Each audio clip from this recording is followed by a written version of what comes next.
Alors déjà, ce projet, c'est la Fondation Trajet que je remercie au passage. Il leur manquait une équipe à la base et puis c'est un peu comme ça qu'on a atterri ici. Et en fait, ce qui m'a donné la motivation de venir là et de croire en ce projet, c'est parce que j'ai vite vu que les villageois, parce que chez nous on les appelle les villageois, hein, les résidents, ils ont eu beaucoup de plaisir et ils ont vu que sur certains exercices ludiques, physiquement ils couraient et puis ils travaillaient physiquement dans des petits exercices où vu que c'est ludique, ils ne se rendent pas compte en fait qu'ils courent.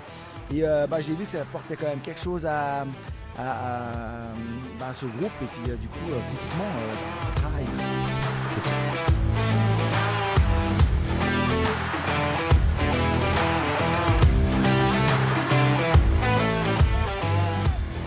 Ça fait un petit peu partie de la culture de Plan-les-Ouates également, où on accueille tous les sports avec ce magnifique endroit qui est ici, le centre sportif des Cherpines.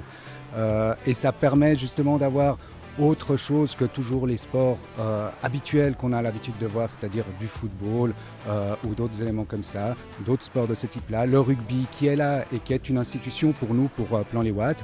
Et c'est vrai que de voir du flag de ce type-là, comme ça, à Plan-les-Ouates, avec tout ce que cela représente, c'est quelque chose de très, très bénéfique.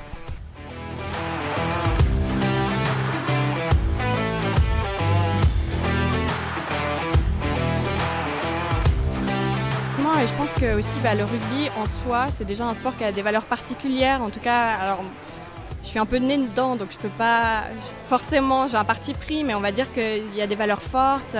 Tout le monde peut jouer, déjà même physiquement parlant. En fait, dans une équipe normale, on a besoin de tout le monde. Il n'y a pas un physique particulier à avoir pour pouvoir jouer dans une équipe de rugby. Et puis finalement, on translate ça dans la santé, quoi, dans le handicap, qu'il soit invisible ou pas. On voit que ça peut inclure tout le monde. Et les valeurs sont précieuses et je pense que c'est important de les partager.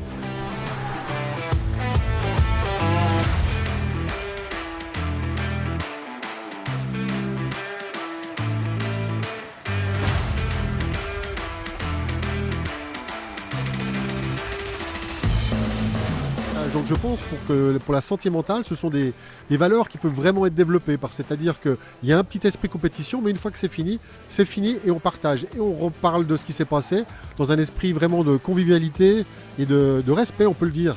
Donc pour les gens qui sont en situation de handicap, c'est des moments qui peuvent vraiment se décharger sur le terrain tout en gardant un certain contrôle. Et ça, je pense, ça peut vraiment les faire progresser.